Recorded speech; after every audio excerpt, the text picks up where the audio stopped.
sentence, so right? Yep. Good morning, and thank you to everyone who is here today. You're going to hear from three of us who have advocated for people with intellectual disabilities, some of us for decades. And we call on Governor Lee to stop the execution of Byron Black, a man with undisputed intellectual disability. I'm Zoe Jamail, and much of my career I've spent in this area of advocacy, including working related to the justice system and individuals with disabilities for the past 5 years in Tennessee.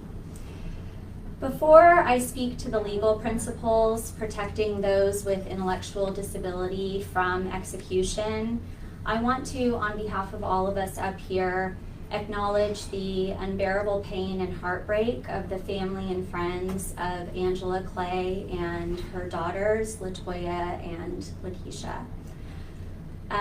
That statement feels obligatory in a moment like this, but also it was deeply important to me as a mother of two young girls to say with the deepest sympathy that our hearts go out to the Clays and their loved ones.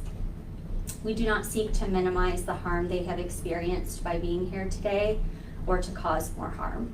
No one should ever go through what they have endured.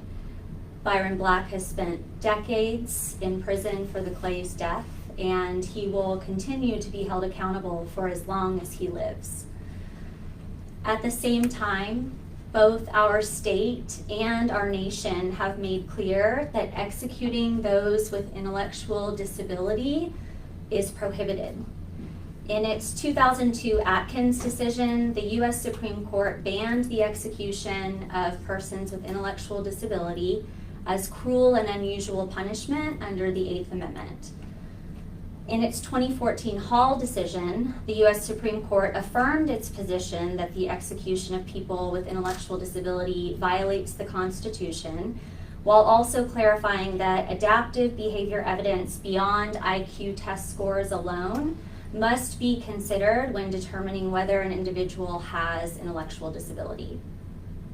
Then, in the 2019 Moore decision, the Supreme Court further confirmed adaptive behavior criteria as necessary in determining whether someone meets diagnostic criteria for intellectual disability, and noted that such criteria must comport with the modern clinical and scientific understanding of intellectual disability. To summarize, for decades, the courts have ruled that executing an individual with an intellectual disability is in violation of the United States Constitution and the Tennessee Constitution. Our state's constitution affirms that we do not execute people with intellectual disabilities, quote, because such executions violate evolving standards of decency that mark the progress of a maturing society, are grossly disproportionate, and serve no valid penological purpose in any case.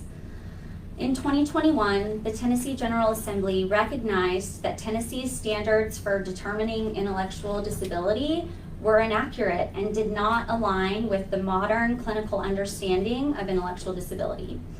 The legislature then overwhelmingly voted to ensure that Tennessee was compliant with the current medical standards required by the courts to protect those with intellectual disability from execution. Mr. Black was tested under the state's current standards for intellectual disability. The state's own medical experts agree Mr. Black demonstrated all three of the criteria: sub-average intellectual functioning, adaptive deficits, and onset during development. Based on the new information, the Davidson County District Attorney agreed that Mr. Black is a person with intellectual disability and should not face execution. But because Mr. Black's attorneys were diligent in presenting his intellectual disability to the courts back in 2004, shortly after the Atkins decision, under Tennessee's previously inaccurate standard for intellectual disability, a judge ruled in 2022 that Mr. Black has already had his one opportunity for a hearing back in 2004. Nothing about Mr. Black's intellectual disability has changed, only the legal understanding of his condition based on sound science. If Mr. Black were on trial today, he would not be eligible for the death penalty. I think that bears repeating. If he were on trial today, he would not be eligible for the death penalty. If his lawyers had not sought a hearing for him in 2004, the court would consider the evidence of his intellectual disability, including the state stipulation, under prevailing standards. Timing should not dictate if this man lives or dies. Governors were given the power to commute sentences for just such a case as this. The courts and the legislature have set standards to protect those with intellectual disabilities from execution, and Mr. Black's ID is undisputed.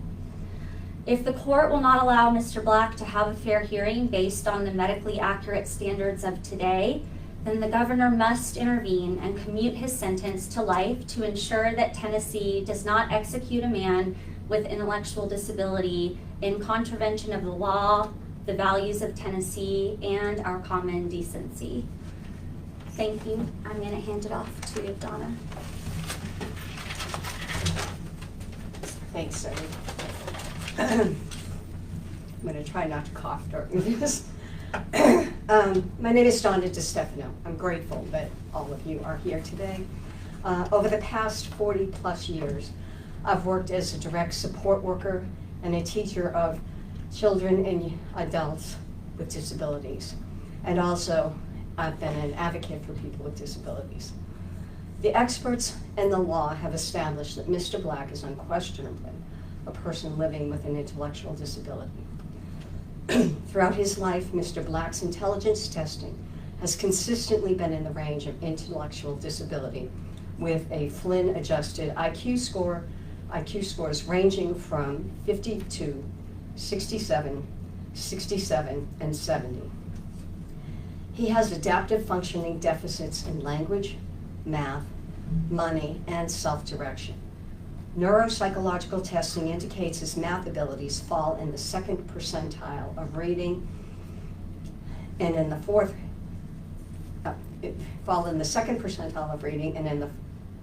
percentile. This means 98% of others are better readers and 96% are better in math. And recent testing confirms that Mr. Black has severe impairment in applying reasoning and decision-making to real-world situations. He never lived independently, even after marrying and fathering a child, and he could not perform simple tasks like cooking or operating a washing machine. His academic difficulties were apparent as early as the second grade, when he was held back due to poor performance. Further evidence of early onset intellectual disability includes his inability to play simple games because he couldn't understand the rules, and his inability to remember how to perform his chores. In addition to his intellectual disabilities, Mr. Black is now elderly, he has dementia and brain image, which further limit his cognitive abilities. There's no dispute about Mr. Black's intellectual disability. The evidence is overwhelming. I believe in many ways our state is a leader in protecting these vulnerable individuals, including when they come into contact with the criminal justice system. In fact, Tennessee was one of the first of 4 states to protect those with intellectual disability from execution when our legislature did so in 1990. Governor Lee, if there is ever a time for executive to bestow mercy, it is to ensure that Tennessee does not knowingly and intentionally violate the law by executing a man with intellectual disability. Thank you.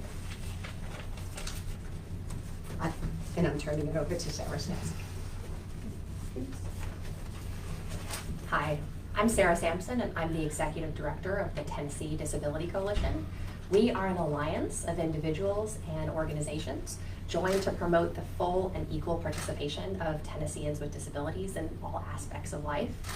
In 2021, we championed a bill at the Tennessee General Assembly to modernize the definition of intellectual disability in the criminal code and create a pathway for folks already on death row to go to court about their intellectual disability.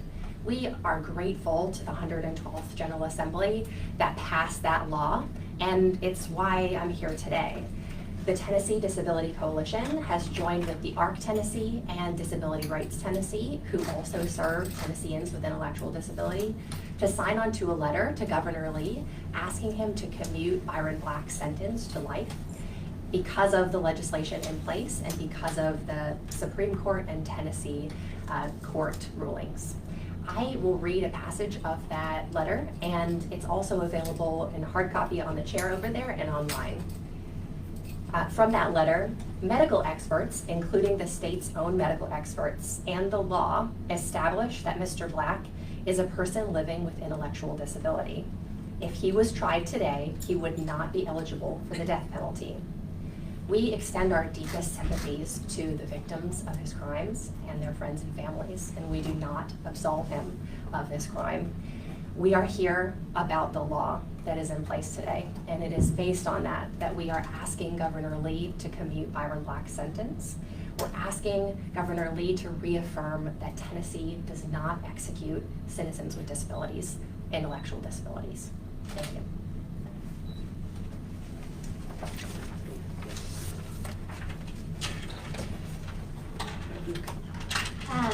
Now we will open it up for questions if anyone has any. I do want to preface that offer by saying that none of us are attorneys associated with the case. We're here as advocates on behalf of a man with intellectual disability pleading with the state to stop the execution.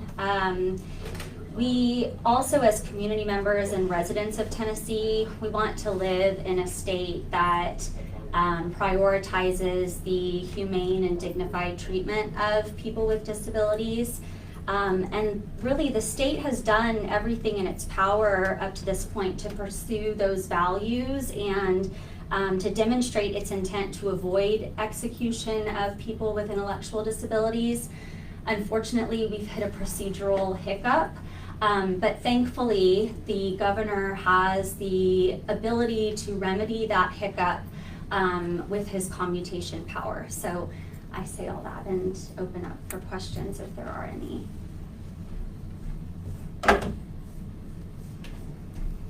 I know this would be like a very long, detailed answer if we got into it, but could we like ballpark, very big picture, talk about how our understanding of intellectual disabilities has evolved over the past few decades? Sure. I think in terms of assessment, I'll speak to that a little bit. Prior to us adopting the current standard that looks at not just intellectual functioning, but also adaptive behavior deficits and early onset during childhood, we were just looking at IQ tests essentially. And as you know, when we know better, we do better. And we know better about intellectual disability. We know how it presents. We know, what to look for beyond just that intellectual assessment. And so that's sort of ballpark how things have shifted. And I don't know if Donna or Sarah wants to add anything to that.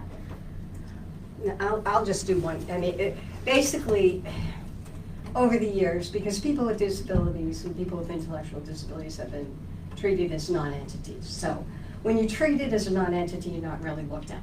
So a lot of what we don't know, there's a lot of people that weren't right, as my family used to say, that probably had an intellectual disability.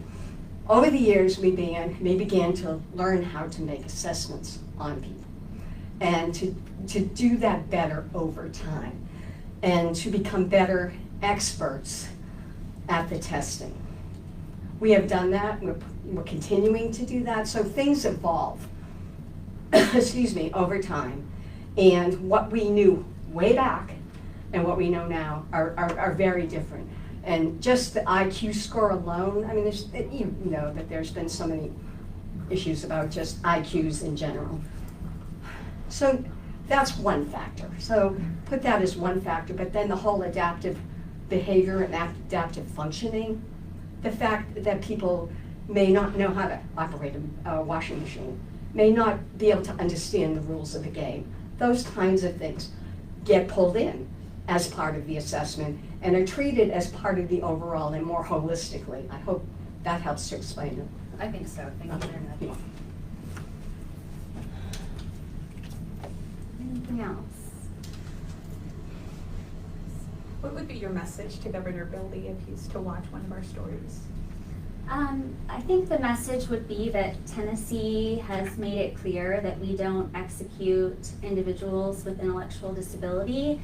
And unfortunately, there is a procedural issue when it comes to the facts of Mr. Black's intellectual disability and the timing at which it was presented to the court.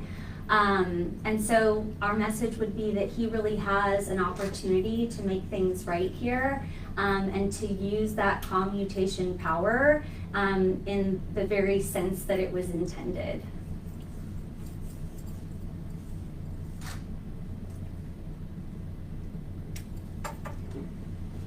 Anybody else?